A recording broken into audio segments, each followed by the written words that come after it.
और सीने में जिसके आग हो, जिसकी लेखनी में शुद्धता और जिसके कण कण में भगवान और फौजियों का नाम हो, आज इस पावन धरा पर इस मां भारती का एक ऐसा लाडला जिसने संत, सैनिक, सिविलियंस, माता और बहनों को जोड़ करके राजनीति के उन लोगों को यह हुंकार दे दी कि भारत का सबसे बड़ा गैर राजनीतिक संगठन जय हिंद मंच राजनीतिक पार्टियों से उठ करके है। करमबीर भाई, मैं आपको सैल्यूट करता हूं आपके इस सफल आयोजन के लिए। कश्मीर की उस धरती से आई हुई मेरी बहनें, मैं आज उनको देख रहा हूं।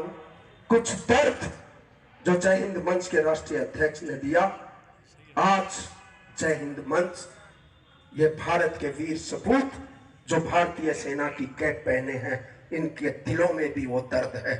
मैं अध्यक्ष जी से चाहूंगा कि वो 2 मिनट का समय मुझे जरूर दे कि क्या जय हिंद मंच का निर्माण करना पड़ा।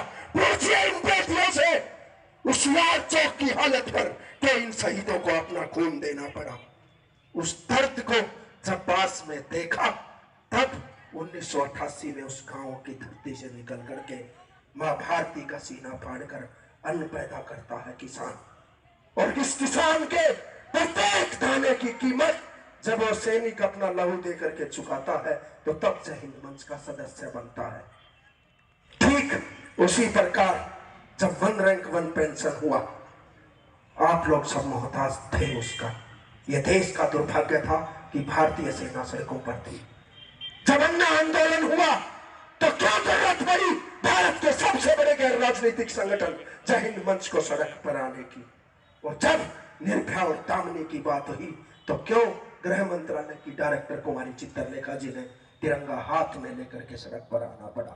साहब, ये जो यहाँ पर बैठे हैं, जिन्होंने अभी बताया कि 3 बार के राष्ट्रपति अवार्डी धर्मपाल भारद्वाज जी, जिनका प्रत्येक सीना जला हुआ है। अरे साहब, समंदर में जहाज चलते हैं तो दुश्मन की आंखें हिल जाती हैं। एक ऐसे विंग कमांडर और भारतीय नौसेना के कमांडर सुनील जी यहां पर बैठे हैं। जहां विक्रांत जहाज को लेकर के जिसने चलाया, हजारों मील लंबी यात्राएं करके पायलट साहब हमारे बीच में बैठे हैं, फाइटर जेट चलाने वाले कि जय हिंद मंच के वो 121 लोगों की जो टीम, आप एक एक व्यक्ति का मैं परिचय दूं तो शायद ये दिन छोटा पड़ जाएगा। मैं बात करता हूं विंग कमांडर सुरेंद्र भारद्वाज जी की। अभी बताया कि असिस्टेंट कमिश्नर साहब का एक छोटा सा परिचय दिया, लेकिन सामाजिक की बात के लिए प्रशासन के लड़ करके काम करवाने वाले आईजी रणवीर जी। और कौन भूल सकता है साहब 26/11 के उस हमले को? कोई भूल सकता है क्या? पूछो कमांडर हमारे भाई सुरेंद्र से जो बम्बों के पीछे, पूछो सुनील जोधा भाई से जो 8 गोलियां खा करके भी 1 गोली सीने में लिए हुआ है और फिर भी आखिरी सब तक निकलता है। करमबीर भाई के गाने में जैसे निकलता है ना कि साहब हम इन लड़ाइयों से नहीं हारे, हम तो शिमला और ताशकंद जैसे समझौतों से हारे हैं। तो वो गोलियां क्या बिगाड़ेगी उनका? बहन विजेता हमारे बीच में है। मैं चाहूंगा कि उकलाना से चेयरमैन साहब जो पूरा जीवन पौधे लगा करके समाज के हित के लिए जिए, ऐसे ऐसे वीर यहाँ पर बैठे हैं। मैं सबको नतमस्तक होकर के जय हिंद सैल्यूट करता हूँ। आज सभी जनप्रतिनिधि यहाँ पर है। आपने कहा कि पार्षद मेरे भाई हैं।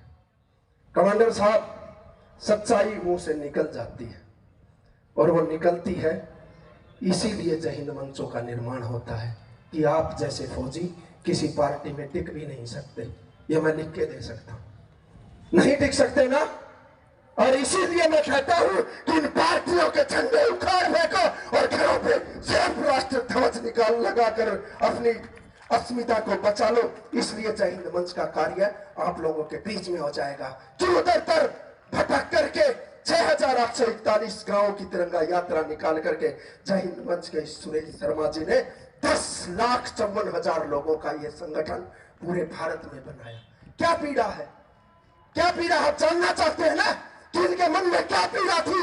क्योंकि ये सैनिक यहाँ पर बैठे हैं, हमारा देश का सैनिक हर पास और जीतता है, लेकिन सरकारों का कमजोर नेतृत्व उस जीते हुए युद्ध को भी समझौते की मेज पर हरवा देता है। इसलिए साहब, शिमला और ताशकंद जैसे समझौते इस करमवीर फौजी को लिखने के लिए, आग लिखने के लिए करमबोली को करते हैं। आज बेटियां कश्मीर के उस लाल चौक पर हैं। 10 तारीख को 4 बार जिस प्रकार से लाल चौक पर तिरंगा फहराया, धारा 370-35 ए तुड़वाई, उसी लाल चौक पर 10 तारीख को जय हिंद मंच फिर से चीफ गेस्ट के तौर पर जा रहा है। और मैं इन बेटियों को यह आश्वस्त करता हूं कि कश्मीर के उस चौक पर जो लोग कहते थे कि कभी तिरंगा नहीं फहरेगा, आज मां भारती का तिरंगा वहां पर फहर रहा है। और आप भी इस कार्यक्रम में आकर के फहराएंगे ना? फहराएंगे तो फहराएंगे तो सैनिक यहाँ पर हैं। एक बार खड़े होकर के सभी अपने स्थान पर मेरे साथ एक सौगंध दिखाएं कि हम धर्म जाति क्षेत्र में नहीं बटेंगे, सिर्फ राष्ट्र को समर्पित रहेंगे और सैनिकों के सम्मान में रहेंगे। एक बार खड़े होकर के हाथ आगे करके मेरे साथ एक सौगंध उठाएं और सुरेश जी को ये आश्वस्त करें कि जहां जय हिंद मंच की जरूरत होगी हम लोग तैयार रहेंगे। हम सब मिलकर, मेरे साथ बोलिए, हम सब मिलकर ये सौगंध उठाते हैं कि पर्यावरण और प्रकृति को बचाएंगे, सैनिकों के सम्मान में जय हिंद बोलेंगे, जय हिंद बोलेंगे, जय हिंद बोलेंगे, जय हिंद, जय हिंद, जय हिंद, जय हिंद। और जो पूछ रहे थे ना कि जय हिंद मंच की क्या जाती है, तो सुन लेना, धर्म हिंदुस्तान हमारा, जाति हिंदुस्तानी है, तिरंगा सीने पे रखते हैं, इसलिए जय हिंद हमारी निशानी है, जय हिंद हमारी निशानी है। जय हिंद, जय भारत। बहुत अच्छे।